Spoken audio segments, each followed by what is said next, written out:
Allez, direction la lumière, le pays des mille et nuits, en l'occurrence les Émirats Arabes Unis, la capitale Abu Dhabi, pour une épreuve, Cyril, qui fait déjà rêver alors qu'il ne s'agit qu'une deuxième édition avec un champ d'athlètes absolument incroyable. Parmi eux, présent ici Chris McCormack, le dernier vainqueur de l'Ironman d'Hawaï, qui dit que c'est passionnant de venir ici. Pour lui, c'est la première fois qu'il sera engagé sur ce nouveau parcours et une nouvelle épreuve. Et il pense que c'est vraiment une course exceptionnelle qui est proposée à tous ces professionnels. Cyril, vous partagez son sentiment, 61 pros alignés ici. Ouais, 61 pros, c'est une course exceptionnelle, bien évidemment. Vous allez voir les coureurs qui vont évoluer sur le circuit automobile d'Abu Dhabi. Oui. Et exceptionnel parce que voilà, c'est des conditions un peu particulières et bien évidemment les athlètes professionnels sont attirés par ces conditions avec des distances un peu particulières, 3 km de natation, 200 km de vélo et 20 km de course à pied. Distances différentes de celles qu'ils ont l'impression ou l'habitude de courir plutôt. Et Neko Janos, qui était là l'an passé et qui avait remporté cette première épreuve, lui a hâte d'essayer de performer à nouveau et de monter sur la plus haute marche du podium. Il indique cependant qu'en dehors de Kona et donc Hawaï, c'est le plateau le plus impressionnant de la planète. Idem pour ce qui concerne Craig Alexander, lui aussi que vous avez eu l'occasion de voir lors de ses performances à Hawaï. Craig Alexander, pour sa venue ici, insiste sur la destination et son caractère étonnant. On n'a pas l'habitude de courir dans ces coins de la planète et il faut se préparer de manière particulière. C'est le début de la saison, on n'a pas forcément encore tous nos repères. Il va falloir s'engager. Caroline Steffen, elle avait pris l'an passé une belle position ici parmi le top 5 de ces dames. Elle a hâte de monter sur la plus haute marche, elle aussi qui a réalisé de belles perfs la saison dernière. Faris Al-Sultan, qui est à l'initiative en quelque sorte de ce nouveau challenge ici à Abu Dhabi. Faris Al-Sultan dit qu'il faut profiter de cette vague favorable en ce moment qui sourit au triathlon et c'est l'occasion de proposer donc des spectacles hors normes. Jolie Dubens, elle avait remporté l'épreuve l'an passé. Julie Dubens, connue pour ses capacités en natation et en vélo absolument dantesques. McCormack insiste encore une fois sur la nature du plateau, sur les identités présentes ici. Et tous ceux qui ont couru l'an passé, ici même à Abu Dhabi, ont tous exprimé le même désir de revenir pour en découdre à nouveau sur ce parcours étonnant dans ce décor exceptionnel. Leanda Cave, elle avait pris une deuxième place l'an passé. Elle dit que parmi les favorites, il ne faudra pas oublier bien sûr Julie Dubens, mais aussi Caroline Steffen. Rythme élevé en perspective pour tous ces coureurs et toutes ces coureuses. Un parcours qui peut sourire davantage, Cyril, à ceux qui ont l'habitude de faire du vélo, parce que 200 km sur un parcours cycliste, c'est quelque chose, sachant que ce sera plat, donc tout en puissance, tout en force, avec du soleil et du vent. Ouais, du soleil, du vent, un parcours cycliste où les athlètes qui sont vraiment puissants vont pouvoir faire parler d'eux. C'est un parcours assez plat, donc en effet les athlètes vont emmener des braquets assez importants et surtout ça va être l'occasion d'utiliser le nouveau matériel, les nouveaux vélos et puis parfaire sa position justement sur ces nouveaux vélos qui en général les athlètes changent de vélo tous les ans et c'est vraiment une course importante pour eux. Les Émirats Arabes Unis, un parcours exceptionnellement favorable à ces sports, à tous ces sports. On a vu bien sûr de la voile, du raid, mais également du jet ski. Tout ici est réuni pour favoriser la performance sportive, parcours de golf aussi. Ce sont les Émirats Arabes, les plus gros producteurs de pétrole bien sûr, et exportateurs, ce qui peut expliquer ce développement touristique et surtout cette volonté exprimée d'attirer ici même les plus grands sportifs, quelle que soit la nature de la discipline proposée. Ouais, donc c'est bien pour le triathlon d'avoir son épreuve comme ça à Abu Dhabi. Hein, c'est des nouvelles destinations, donc c'est important et c'est vrai que c'est des pays qui essayent de faire venir un peu de tourisme. Ils utilisent le sport et tous les sports justement pour essayer de faire venir un maximum d'athlètes chez eux. Il fait pas super chaud en l'occurrence. C'était le 12 mars dernier, 6 h du matin. La température n'est pas encore tout à fait la plus douce.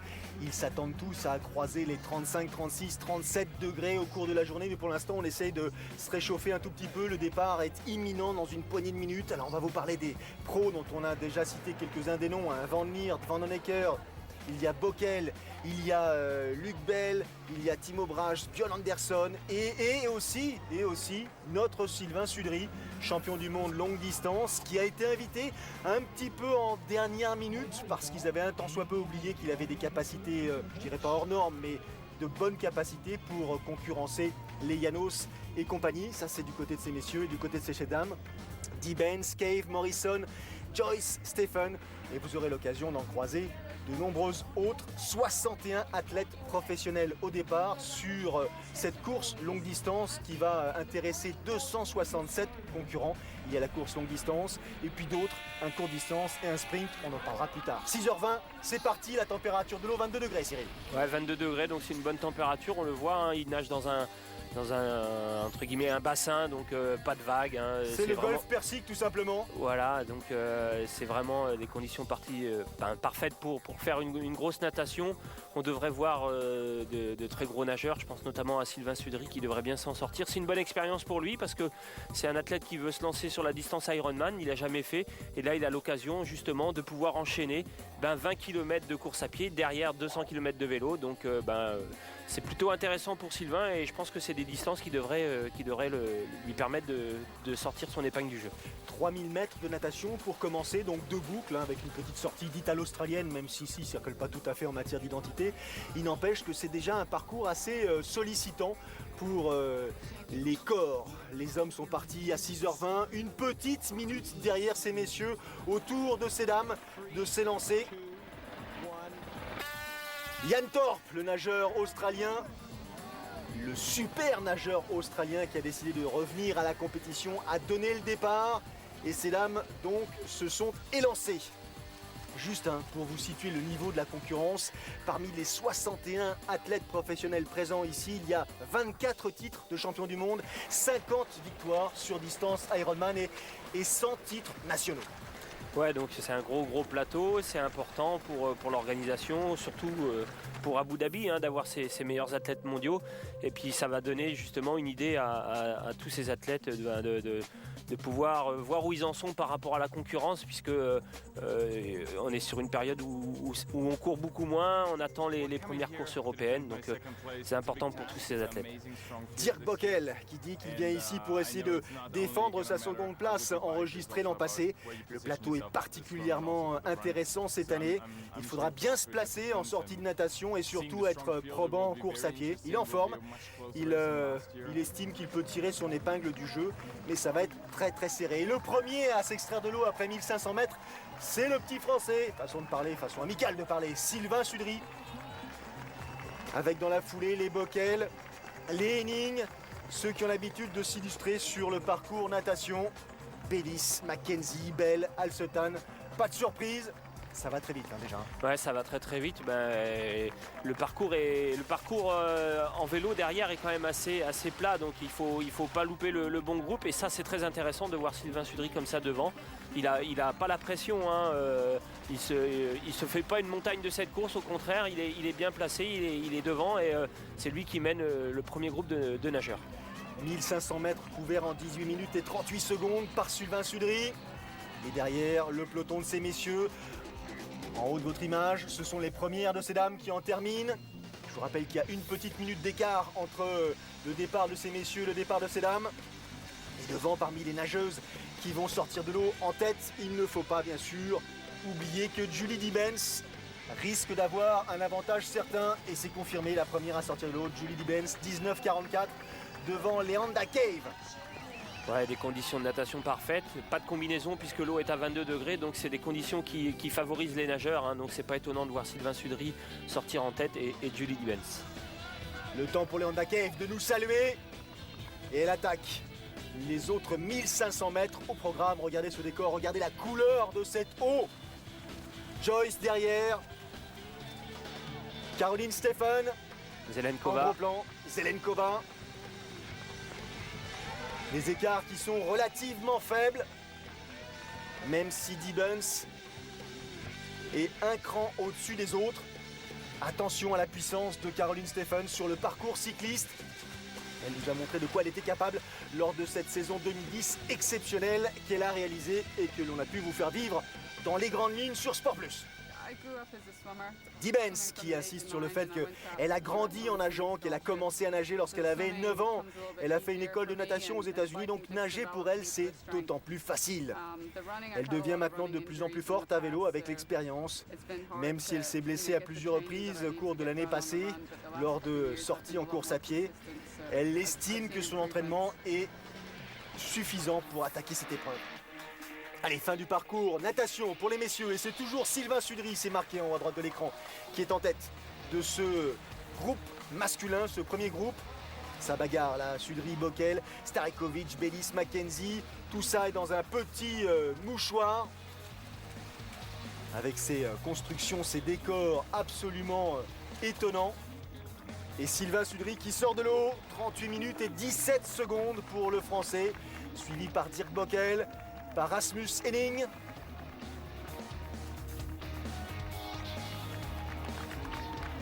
On perd pas de temps, hein.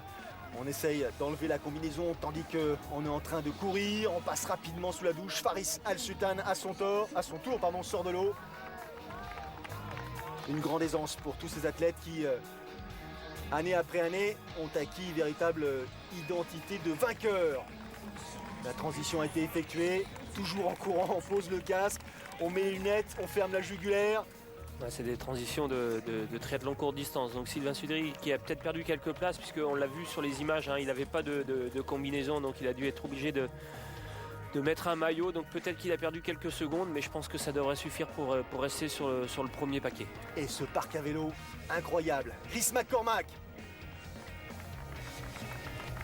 avec le Suédois Björn Andersson derrière, Craig Alexander qui dit qu'il ne faut surtout pas se précipiter lors des transitions, ne pas paniquer. Bien sûr, pour ce qui concerne, c'est une question d'habitude, donc il n'a aucune raison de s'inquiéter lors de ces transitions, c'est totalement naturel pour ce qui concerne. Il faut préparer ces gestes, les imaginer avant le jour de la course. Ça permet, nous dit Alexander, de limiter bien sûr les mauvaises surprises. Les temps réalisés à la sortie de l'eau, regardez les écarts, infimes, et on attaque les 200 km à vélo. 200 km à vélo, la température commence à croître doucement, on est déjà dans les 25, 26, 27 degrés. Il y a un parcours long donc de 200 km, 2 boucles et demie, avec des allers-retours, je dirais presque sans surprise, plat. La seule aspérité, elle sera visuelle, c'est le moment où ils courront sur le circuit de Formule 1 un peu plus tard. Et Nico Janos, qui dit lui qu'il n'a pas vraiment de stratégie pour ce qui concerne le vélo. Il faut bien sûr s'attendre à ce qu'il y ait quelques échappées, mais il faut rester attentif, essayer de bien sûr creuser l'écart peut-être avant le départ de la course à pied et ensuite tirer son épingle du jeu. Mais bon, je n'ai pas vraiment de stratégie définie compte tenu de la valeur du plateau, encore une fois, présent cette année. Quel est votre sentiment, Cyril ? C'est difficile d'avoir une stratégie comme ça quand c'est des courses de début de saison pour la plupart de ces athlètes. En plus, un parcours assez particulier, 200 km de vélo assez plat, donc il faut bien gérer le vélo parce que derrière 20 km de course à pied, ça peut courir très très vite si justement les athlètes qui auront le mieux géré ce parcours cycliste pourront courir très très vite derrière. Donc c'est un peu la surprise pour chacun et voir comment on va réagir sur le parcours et puis après comment on va pouvoir être à la bagarre avec la concurrence. Le dessin du parcours donc, et le passage d'île en île, via les ponts bien sûr, construits. On traverse Sadia Island et on va terminer ce parcours, cette ligne droite par l'île de Yas, donc Island, là où est construit le fameux circuit de Formule 1, un circuit que tous les concurrents, je dis bien tous, qu'ils soient amateurs ou professionnels, vont emprunter à 2 reprises. Sur ce triathlon longue distance, bien sûr. Autour de ces dames d'en terminer pour ce qui concerne la natation. Et c'est Julie Dee Benz qui est en tête, pas de surprise. Julie Dee Benz, la Britannique, vainqueur ici même en 2010, 3e à Hawaï, 2e des championnats du monde longue distance la même année, triple championne du monde Xterra. Et elle sort après 40 minutes et 40 secondes, c'est-à-dire, 2 minutes 30 derrière, en temps j'entends, derrière le premier de ces messieurs. Ouais, donc c'est à peu près logique, en général c'est entre 1,30 et 2,30 la différence entre les premiers garçons et les premières femmes. Leanda Cave dans la foulée, Lucie Zelenkova, Rachel Joyce. On est passé sous la tente, on s'est équipé. La ceinture autour de la taille est toujours quasiment dans la même foulée. Julie Dibens et Leanda Cave. On ne gagne jamais une course lors de la transition, nous précise Julie Dibens, mais on peut aussi imaginer perdre une course à ce moment précis. Il ne faut pas avoir un souci avec une combinaison coincée. Il y a effectivement des réglages à imaginer avant. Il ne faut pas se laisser surprendre. C'est à peu près ce que disait Craig Alexander. Ouais, c'est comme sur la natation. On ne gagne pas une course que sur la partie natation. Par contre, on peut la perdre. Les transitions, c'est surtout cette transition natation-vélo. C'est un peu du même ordre d'idée. Il faut être vigilant et puis, comme le disait Greg Alexander, il faut préparer ses gestes, les imaginer les jours qui précèdent la course. Même programme pour ces dames, 200 km à vélo.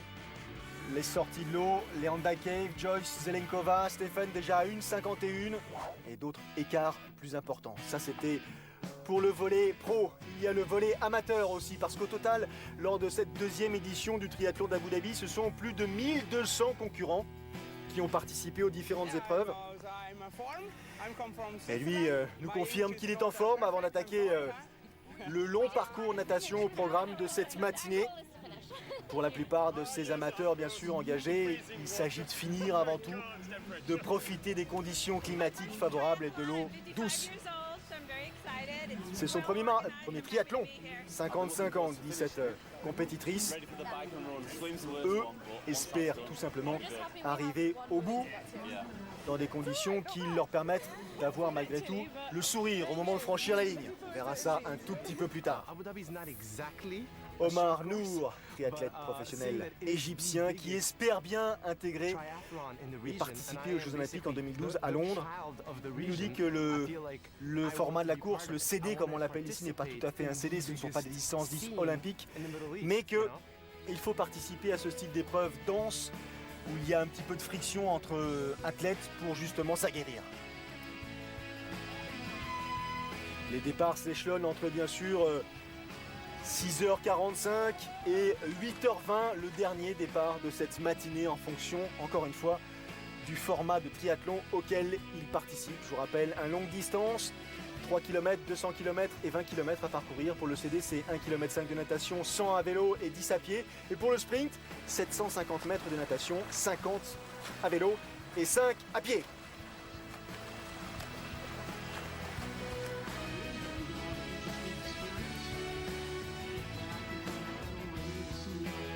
Souvenir garanti pour la plupart, je dirais presque pour tous les concurrents, tellement cette organisation paraît, je dirais, différente de celle qu'on a l'habitude de suivre. Ouais, c'est différent, les distances aussi sont différentes, parce qu'un sprint avec 50 km de vélo, c'est plus vraiment un sprint, mais c'est des distances particulières, je pense qu'ils sont liés au parcours. Mais c'est surtout des belles images, on voit tous ces buildings qui sont à proximité de l'aire de natation. Donc c'est des images assez impressionnantes. Impressionnant aussi, c'est l'abandon, je dirais précoce, très précoce, de Rasmus Henning, qui tout d'un coup, lorsqu'il est monté sur son vélo pour attaquer le parcours cycliste, a ressenti une douleur aiguë à une cuisse, en l'occurrence la cuisse droite, et elle était à tel point insupportable qu'il lui est quasiment impossible de marcher. Il ne sait pas ce qui s'est produit. Il était plutôt en forme, nous dit-il, avant d'attaquer l'épreuve, et là subitement, tout s'est terminé. Premier abandon, je dirais, d'une saison qui sera longue. Il aura l'occasion peut-être de s'illustrer un peu plus tard. On retrouve la compétition. Et cet homme qu'on connaît et qu'on découvre, je dirais de plus en plus souvent, en l'occurrence Frédéric Van Lierde, le Belge, qui a récemment gagné en Afrique du Sud. Qu'on avait vu à Nice l'an passé, qui avait fait une très très belle course. Et Frédéric Van Lierde qui devrait être à l'aise sur ce genre de parcours. On le voit, une très très belle position, il est vélo, s'il emmène du braquet, donc c'est plutôt intéressant pour cet athlète belge qui, comme je le disais, devrait vraiment aimer ce parcours cycliste. En tête de la compétition pour l'instant. Alors bien sûr, Van Lierde commence à animer les premiers kilomètres, mais il faut compter aussi sur l'Américain Luke Mackenzie, sur l'Australien Paul Matthews. Ce sont des athlètes qui ont l'habitude de s'exprimer, de prendre les initiatives nécessaires pour animer Attention, c'est encore très très long et surtout on n'a pas vu les plus costauds parce que dans le groupe il y a des costauds sur lesquels il faudra compter et notamment Craig Alexander qui lui dit qu'il faut essayer de rester dans le groupe de tête à vélo pour surveiller un petit peu tous les mouvements qui peuvent se produire dans la course, ne serait-ce que pour mieux analyser les initiatives et puis surtout les ambitions de certains. Ce qu'il va falloir contrer, c'est la forte chaleur qui, au fur et à mesure de la course, va commencer à user les organismes. Ouais, je pense que les athlètes vont beaucoup s'observer dans cette première boucle. Et puis après, dans cette deuxième boucle, il risque d'y avoir des attaques, il risque d'y avoir des moments un peu plus forts où les athlètes vont essayer justement de s'échapper pour prendre un peu d'avance pour entamer la partie course à pied. Le premier pour l'instant qui met le groupe de tête à mal, c'est le Suédois Björn Andersson. On est tout simplement dans le premier aller de la journée au programme des athlètes professionnels pour l'instant. Et Björn Andersson, lui déjà, fait exploser le groupe de tête.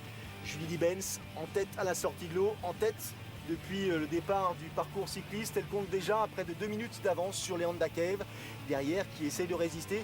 Même on se doute bien que la capacité des deux athlètes n'est pas tout à fait comparable. Ouais, et puis Julie Benz, elle a l'expérience de faire les courses en tête. On la voit très très souvent sortir de l'eau en tête. C'est une ancienne nageuse, donc c'est vraiment l'idéal pour elle.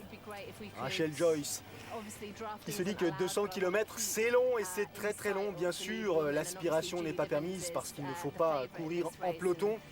Julie Benz est la favorite de cette épreuve, sans nul doute. Elle est très très forte. Rouler aussi vite qu'elle sera sans doute impossible. La relance. Pour ce qui concerne Caroline Steffen, elle comptait 1 minute 40 de retard sur Benz à la sortie de l'eau, ce qui peut paraître un tout petit peu, je dirais, surprenant parce que c'est une très bonne nageuse, Caroline Steffen. Ouais, mais il n'y avait pas la combinaison. Alors attention, des fois, des athlètes qui viennent pas de la natation, dès qu'on enlève la combinaison, c'est un peu plus compliqué. Alors que Julie Benz, elle a nagé toute son enfance sans combinaison en bassin. Et les conditions de natation étaient vraiment l'idéal pour les anciens nageurs. Vous faites bien insister sur ce détail qui n'en est pas un. Nager sans combinaison, et on le vérifie encore une fois chaque année. À Hawaï, les positions à la sortie de l'eau ne sont pas tout à fait celles qu'on a l'habitude de vivre ou de voir lors des étapes précédentes. Ouais, comme à Nice par exemple, où la mer il peut y avoir des vagues, où il y a la combinaison, où on voit des athlètes qui s'en sortent bien et qui des fois accrochent des très bons nageurs. Je pense notamment à Marcel Zamora qui en général à Nice nous sort tout le temps une très très bonne natation. Et puis on l'a déjà vu à Hawaï où c'est plus compliqué pour lui. La progression de ces messieurs en direction du circuit de Formule 1, Yas Marina, Tim Berkel, il est là lui aussi, le vainqueur du challenge danois l'an passé. Le plateau est super qualité ici, presque aussi bon qu'à Hawaï. Ça va être un super pied que de courir parmi tous ces cadors. Mais je peux vous assurer d'une chose, c'est que ça va foncer d'un bout à l'autre.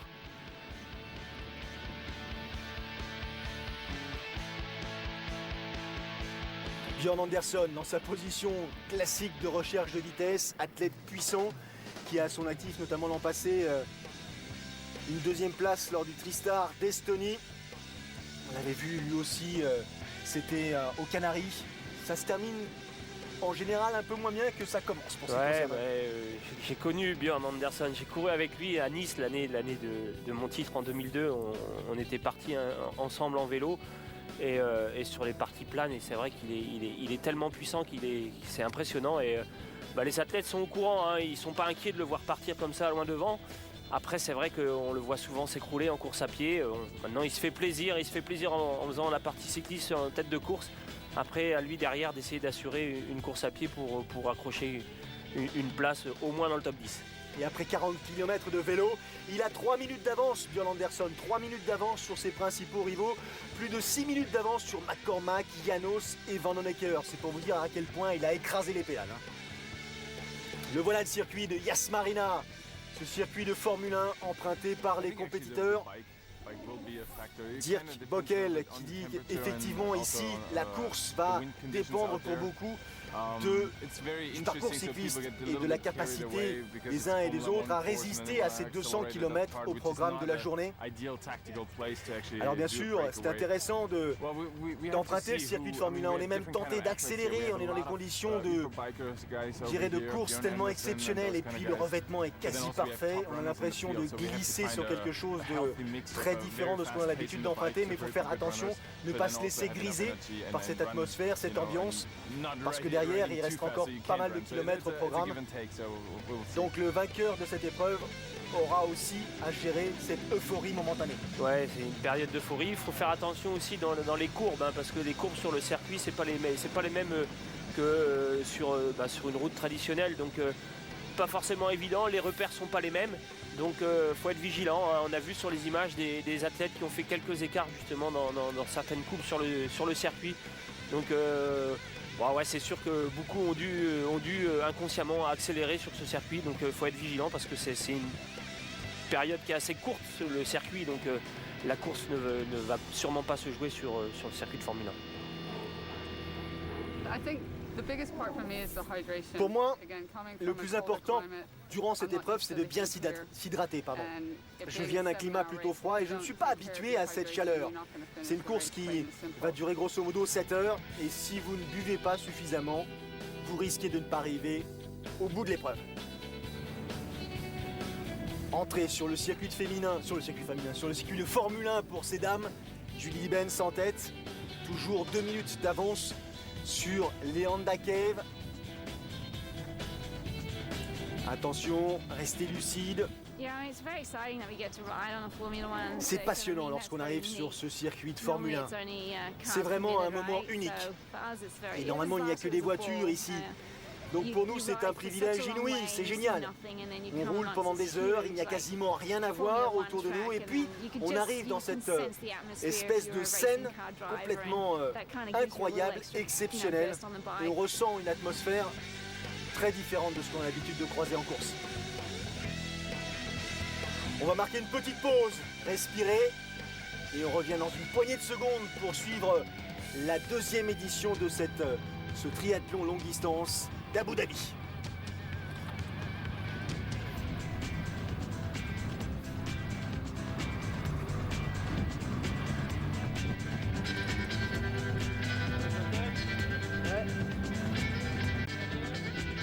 De retour à Abu Dhabi et le circuit de Formule 1 Yas Marina qui accueille donc cette deuxième édition du triathlon. Un plateau unique, 61 pros engagés ici sur l'épreuve longue distance. Et ce monsieur, Björn Andersson, qui mène la course masculine, Cyril, quasiment depuis le kilomètre 35 et qui résiste, je dirais presque pour l'instant, qui lutte presque, parce que derrière, on s'organise et surtout on patiente. On est patient, surtout dans cette première boucle où on découvre souvent le circuit, même si les athlètes l'ont découvert avant, mais c'est une période où les athlètes se regardent beaucoup. C'est un parcours vélo long de 200 km et il n'y a simplement que 20 km à pied à parcourir, nous précise Faris Al-Sultan. Donc ça favorise bien sûr beaucoup les cyclistes. C'est une course longue, il faut être endurant, il faut bien s'alimenter et il faudra surtout, attention, compter sur le vent et la chaleur. Et on n'en a pas parlé parce que le vent, la chaleur, on en a parlé depuis le début, mais le vent a fait son apparition, Cyril. Un vent de travers qui soulève, je dirais presque des vagues de sable qui viennent traverser l'asphalte et qui bien sûr peuvent gêner les coureurs. Et comme ils ont pour beaucoup des roues lenticulaires, ça peut poser des problèmes. Ça peut poser des problèmes quand le vent est de côté. En effet, quand il est de face ou de dos, de dos c'est tout bénéfique. De face, c'est beaucoup moins gênant. Par contre, dès qu'il est de côté, en effet, le vélo penche un peu. Donc c'est beaucoup plus compliqué pour les athlètes. Et puis ce qui explique que dans le premier tour, beaucoup d'athlètes se regardent puisqu'ils le savent très bien, le vent va se lever et essentiellement dans cette deuxième partie du parcours cycliste. Pardon. On est sur le parcours de Formule 1, c'est absolument génial. Tout le monde devrait courir ce truc ici. Ça, c'est Omar Nour, le triathlète professionnel égyptien qui participe à l'épreuve courte distance et qui là prend son pied, comme on dit.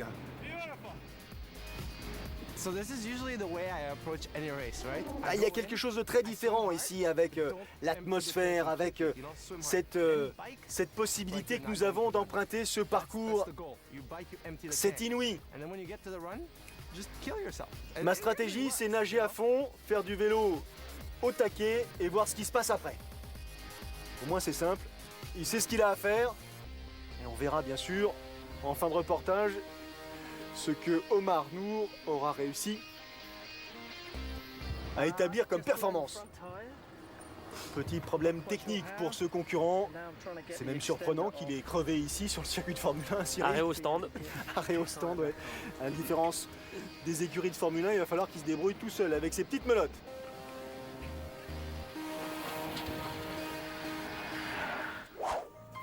Et on retrouve la course de ces dames, non pas la tête de course, mais plutôt légèrement en retrait, celles qui luttent, celles qui ont quelques difficultés à l'image des maquettes Leadbury. Devant, c'est toujours Julie Dibens qui mène la danse. Désormais, c'est Caroline Steffen, la Suissesse, qui est en deuxième position. Et en troisième place, Leanda Cave. Les fameux ponts dont on parlait un peu plus tôt, qui permettent de relier les îles entre elles. Je pense qu'ici, il y a un certain nombre de menaces à prendre en considération. Bien sûr, il y a les compétitrices. Il y a celles qui font des courses absolument incroyables, encore une fois, à l'image de Julie Dibens. Mais il y a aussi des filles comme Leanda Cave, Catriona Morrison et aussi Caroline Steffen, qui est une véritable tuerie à vélo. Deuxième à Hawaï l'an dernier, ce sera donc une sacrée cliente. Et pour monter sur le podium, ce sera une performance. On a vu sur les épaules de Julie Dibens, là, je dirais la sudation. Il doit commencer à faire terriblement chaud. Et la moindre erreur en matière d'alimentation ou d'hydratation, ça va poser tout de suite des petits soucis aux uns aux autres. Hein. Ouais, surtout l'hydratation, avec le vent qui se lève, il faut penser à bien boire. Et puis le soleil qui brûle, hein, ça brûle la peau. Hein, souvent, comme ça, avec les routes en bitume et le soleil qui frappe. Donc beaucoup d'athlètes, on le voit, hein, ils ont opté pour des manchettes justement pour se protéger du soleil. C'est la fin de la première boucle pour ce qui concerne les dames. Et les messieurs, eux, arrivent sur leur deuxième passage au Yas Marina Circuit. Et parmi les athlètes qui animent l'épreuve, Chris McCormack a disparu. Abandon à la fin du premier tour. McCormack, entre parenthèses, qui sera sur Infosport mardi 12 avril à partir de 18h. Chris McCormack, double champion, vainqueur à Hawaï, donc sur le plateau d'Infosport. Notez-le. Josh Ricks, qui lui indique que participer à cette épreuve, c'est une bonne manière de commencer la saison de course parce que ça permet un petit peu de mieux se connaître, d'évaluer ses forces, de savoir aussi où en sont les autres, la concurrence. Ici, il y a quasiment le top 30 d'Hawaï. Donc, si on a l'intention de faire une course, je dirais timorée, c'est pas dans ce style d'épreuve qu'il faut s'engager, à l'image de Björn Andersson qui lui, depuis quasiment le début de l'épreuve, va pas lever le nez du guidon. Ça risque de lui poser des soucis quand même. On va voir comment il va réagir sur la course à pied, sachant qu'on sait que c'est la discipline où il a vraiment le plus de mal. Mais bon, il avait tout intérêt à prendre un maximum d'avance. Dirk Bockel, c'est une course tellement axée sur le cyclisme, dit-il, qu'il faut vraiment tout concentrer sur l'entraînement à vélo. Je me rappelle que l'an dernier, on a passé 180 km en 4h, 4h15. C'est quasiment un record du monde pour une course cycliste, donc ça va très très vite. Et ça va à ce point vite qu'effectivement, Björn Andersson, lui, il a explosé en vol. Abandon pour ce qui concerne le Suédois, c'est désormais l'Américain Andrew Starikovic qui est devant un groupe qui est composé de Frédéric Van Lierde, Eneko Janos et puis Marino Vanhoenacker, ça revient derrière. Marino Vanhoenacker qu'on n'avait pas encore vu et puis qui revient petit à petit à l'image un peu de Caroline Steffen et les athlètes qui paniquent jamais et puis ils font leur course et au fil de la course on les voit réapparaître. Alors il y en a un qu'on voit pas non plus beaucoup depuis la sortie de l'eau, c'est le Français Sylvain Sudry. Il est pour l'instant en retrait dans un paquet à 5-6 minutes derrière. Il fait sa course, c'est une première occasion pour lui de se mesurer un peu au cadre de la discipline. C'est plutôt sage comme attitude. Ouais, c'est plutôt sage. En plus, il a fait une belle course. Là où il craignait pas de mettre le paquet en natation, il l'a mis. Il est sorti devant. Il a pu montrer le bout de son nez. Et puis, il fait une course assez sage en vélo, alors qu'il a les capacités, je pense, pour faire beaucoup mieux. Mais il est inquiet un peu. Hein. Il n'a jamais fait 200 km de vélo comme ça en course. c'est une première pour lui, donc maintenant il va falloir voir comment il va réagir en course à pied derrière.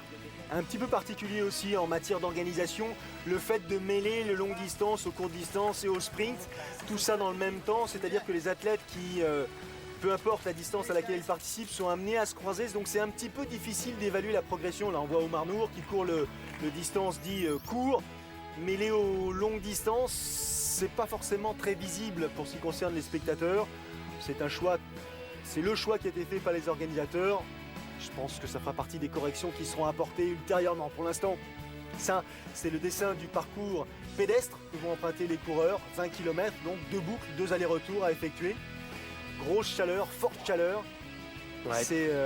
C'est le plus costaud là qui risque de l'emporter. Hein. Ouais, et puis des athlètes qui vont se croiser. Donc il va y avoir beaucoup de regards, voir comment les athlètes se sentent. Et il peut y avoir de l'intox au moment de se croiser, justement pour jouer un peu avec l'adversaire, hein, parce que quand c'est un parcours comme ça sur 2 allers-retours 20 km, les regards, tout ça, ça s'échange assez souvent. Le soutien des spectateurs, des coureurs qui ont terminé leur épreuve bien sûr, et Dane Kazi sous vos yeux qui va remporter l'épreuve sprint chez ces dames. Chez ces messieurs, c'est Philippe Mosley qui l'emporte, 3e place pour Pierre Moulirac. Oh, qu'est-ce que ça a été compliqué, une chaleur absolument incroyable. Le voici, le Français Pierre Moulirac. Je suis venu ici vraiment pour me faire plaisir, parce que je vis au sud de la France et c'est pas encore c'est le début de l'entraînement pour moi. Et j'aime bien les parcours rapides comme à Abu Dhabi. Et donc moi je suis plutôt nageur, couleur, mais comme j'étais devant, j'ai bien couru aujourd'hui, donc je suis super content. Et c'est vraiment une très belle course et je suis super content parce que ça fait 18 ans que je fais du triathlon et c'est ma première victoire ici, donc voilà, c'est vraiment une super journée. En fait, il ne s'agit pas d'une victoire, il a été un petit peu vite en la matière, il prend la 3e place, belle place sur le podium. Pour ce qui concerne l'Égyptien Omar Nour, lui il prend la 2e place du format court, derrière César Bello, le luxembourgeois. Omar Nour un petit peu secoué là après son épreuve. Chez ces dames, c'est Jane Wesley qui s'impose. Les arrivées donc de tous ces amateurs qui ont choisi de s'engager sur le sprint ou sur le court distance. Ils ont quasiment tous la même attitude une fois la ligne d'arrivée franchie. Hein. Il faut se rafraîchir un peu. Ouais, il faut se rafraîchir un peu. Hein. La course à pied, on l'a vu, hein, c'est plein soleil. De toute façon, il n'y a pas d'ombre. Alors, et c'est pas compliqué. Donc, les gestes sont les mêmes pour chacun. Hein. On se déshydrate et on essaie de refroidir un peu tous ces muscles. Elle n'avait jamais couru sous une telle chaleur, nous dit-elle. C'était super cool. J'ai couru 10 km. Oui, 10 km. Très très bien organisé comme épreuve.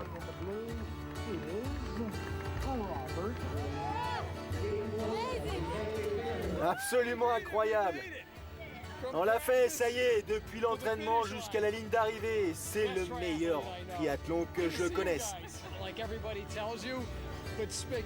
C'est super, c'est vraiment une course à faire et l'an prochain on reviendra ici en vacances. C'est l'optique aussi, c'est un petit peu pour ça que ça a été créé, c'est pour justement que les touristes sensibles à ce style d'engagement et d'épreuve viennent passer quelques jours ici. Fin du parcours cycliste et c'est l'Américain Andrew Starikovic qui termine la course pour l'instant. En tête, il a mal au guibol, hein, Starikovic. Connu pour être un excellent cycliste, souvent devant. Il avait mené les championnats du monde 73 en 2009. Il n'est pas connu non plus pour avoir des capacités en course à pied hors normes. Et là pour l'instant, il compte Starikovic, plus de 6 minutes d'avance. 6 minutes d'avance sur le trio Bockel, Janos, Van Lier. Donc il a dû quand même un petit peu pousser. Hein. Ouais, il a bien poussé, mais on le voit hein, dans sa démarche. On a l'habitude de dire qu'il court un peu assis, donc il va falloir peut-être un peu quelques kilomètres justement pour retrouver une foulée un peu plus qui ressemble un peu plus à de la course à pied. Hein. On le voit là, il est quand même entre guillemets bien entamé. On va voir comment derrière les Frédéric Van Lier, les Marino Vanhoenacker et compagnie réagissent. Eux, ils ont plus l'expérience. ils ont l'habitude des longues distances, des distances Ironman et d'enchaîner sur des départs assez rapides sur marathon. Donc là, étant donné qu'il n'y a que 20 km, on peut imaginer qu'eux, ils démarrent beaucoup plus vite. La bonne nouvelle, c'est que Sylvain Sudry, le français, lui, il est, je dirais, presque à l'extrémité de ce groupe. Il est à 1 minute de Frédéric Van Lierde et Eneko János qui en termine. Van Lierde qui a énormément travaillé la natation et le vélo pendant l'hiver avec son nouvel entraîneur qui n'est autre que Luc Van Lierde. Frédéric Van Lierde qui a réalisé des progrès absolument époustouflants. Le but pour lui, c'est de finir dans de bonnes conditions, si possible les plus confortables, le parcours cycliste pour attaquer le parcours pédestre plus serein. Dirk Bockel. On relance, pas de temps à perdre. Et les voici, les trois poursuivants de l'américain Starekovic. Regardez les écarts. Et Sylvain Sudry, effectivement, en 6e place provisoire, à 6 minutes 53 de Starekovic. Il court en compagnie de Marino Vandenecker. Ouais. On voit bien dans les résultats, on retrouve les athlètes qu'on a l'habitude de voir sur les distances Ironman. Donc maintenant, on va voir si sur les... Mis à part Sylvain Sudry, c'est sa première expérience, 6e, donc c'est plutôt intéressant. Maintenant, on va voir si ces athlètes-là sont capables de courir très très vite et peut-être que derrière, des athlètes qui ont l'habitude de faire un peu plus des distances inférieures vont pouvoir montrer le bout de leur nez. Transition éclair. Eneko János qui est connu pour avoir une bonne pointe de vitesse, mais regardez l'agressivité du Belge Frédéric Van Lierde. Dirk Bockel est déjà devant. On perd pas le temps, on met la casquette, on s'est hydraté, on a mangé un petit bout, sans doute un gel, et regardez l'accélération de Van Lierde.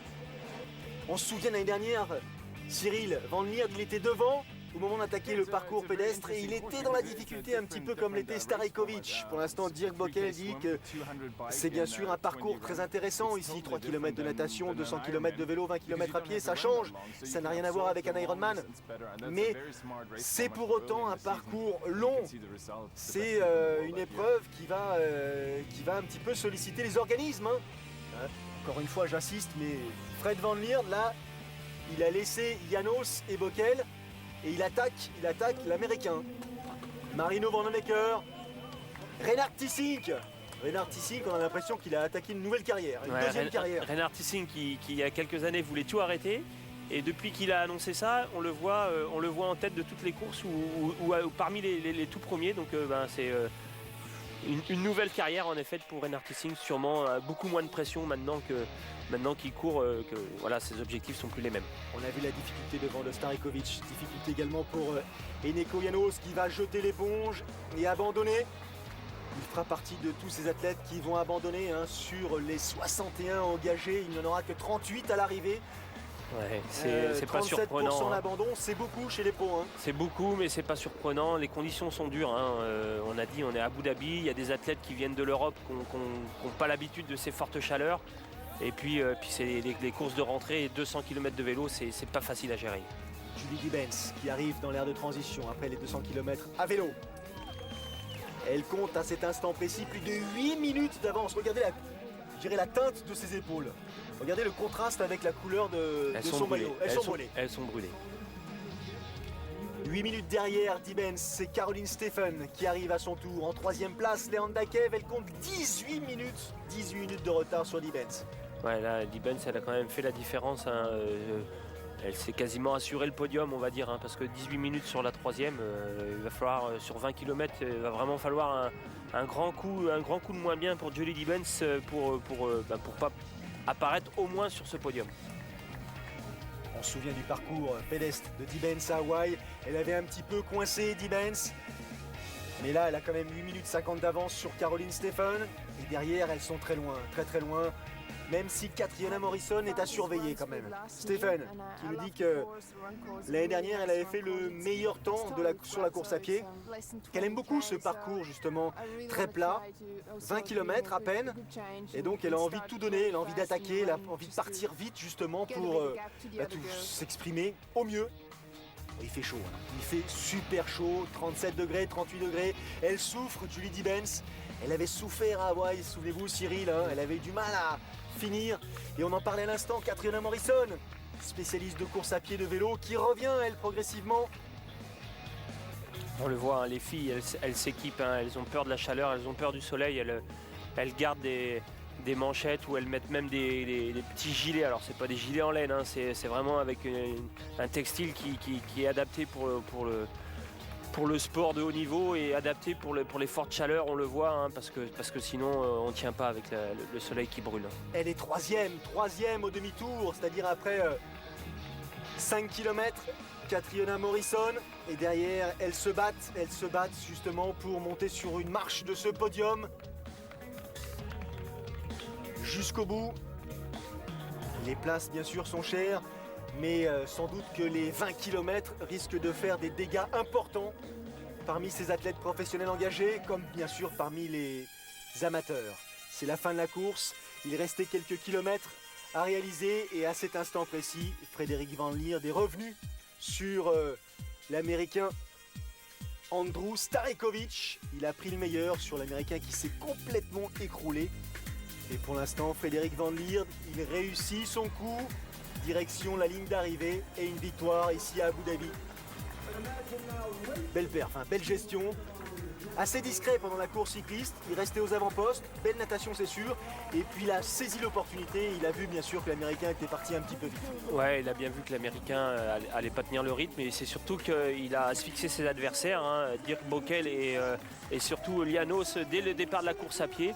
Et puis il avait l'expérience de la course, hein. L'an passé il était déjà présent ici, donc il connaissait bien les conditions, il connaissait bien le parcours, et c'est plutôt une très belle performance pour Frédéric Van Lierde. Et à la deuxième place, on retrouve un Belge, comme quoi les Belges, malgré les conditions extrêmes, ont bien su préparer cette course. Alors je sais qu'il y en a beaucoup qui vont en Afrique du Sud, hein, pendant l'hiver pour préparer justement toutes ces courses et le début de la saison européenne. Et Dirk Bockel qui finit troisième.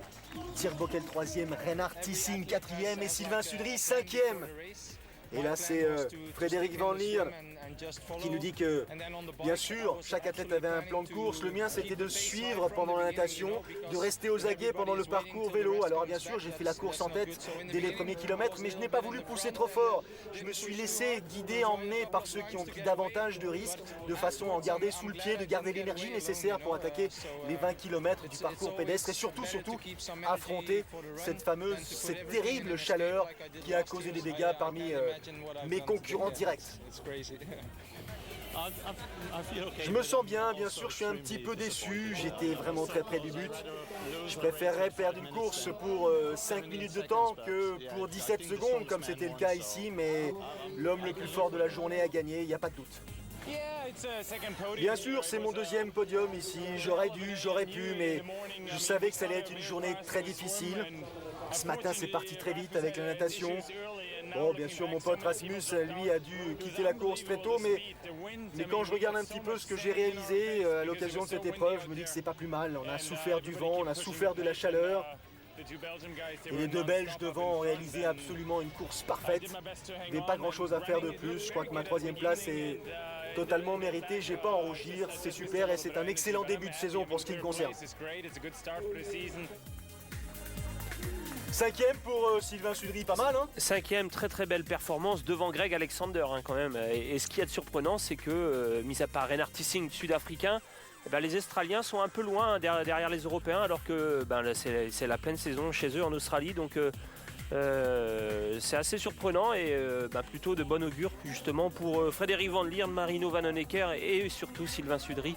Je pense que c'était une très belle expérience pour Sylvain. Julie Dibens en tête du début à la fin de la course. Il était temps que ça se termine quand même. 7h14 pour la Britannique. Elle est totalement ratatinée. Elle mettra de longues heures à récupérer. Julie Dibens est arrivée bien sûr à monter sur la plus haute marche du podium, mais ça a été compliqué, que d'efforts, que de lutte pour parvenir à ses fins. Deuxième place pour Caroline Stephen, 7h19:45, elle revient à 5 minutes 20 de Dibens. Troisième place pour Catriona Morrison, à 15 minutes de Dibens. Fin de course exceptionnelle pour Catriona Morrison.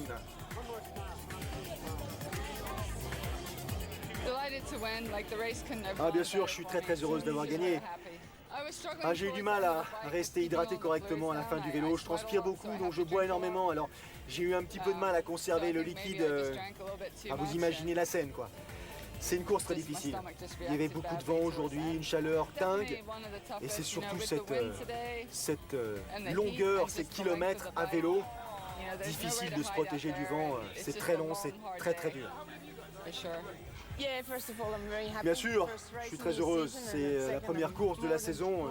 Une deuxième place ici, il y a de quoi être satisfaite. Moi, j'ai fait une bonne natation. Bon, bien sûr, à vélo, c'était très compliqué ici. Il y avait beaucoup de vent. Il y avait des moments où on avait du mal à tenir sur le vélo tellement ça soufflait, mais il a fait très chaud. Mais pour la course à pied, bon, après les 2 premiers kilomètres, je me suis senti un petit peu mieux et j'ai pu produire mon effort pour revenir sur Julie, ou tenter de le faire tout du moins. Bien sûr, la natation est un petit peu mon point faible, je le savais. Bon, je vais pas me plaindre parce que c'est le début de la saison et que je fais une 3e place, c'est pas mal.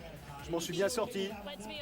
Mais je pense que tout le monde a souffert, bien sûr, de ce climat et de ce vent qui a été terrible. On se motivait entre nous pour résister, pour tenir. Et à la fin, j'étais tellement fatigué que j'étais presque en état de choc. Et je suis heureuse de ne pas avoir plus souffert que ça. À pied, Cyril, c'est, je dirais presque sans rien ajouter.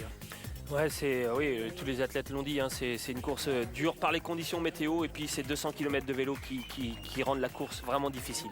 C'était la 2e édition du triathlon longue distance d'Abu Dhabi, remportée par Julie Dibens et par Frédéric Van Lier. Prochain rendez-vous sur Sport Plus la semaine prochaine, le 13 avril, avec le Half Ironman de Singapour. Salut à tous et à très vite, à la semaine prochaine. Salut.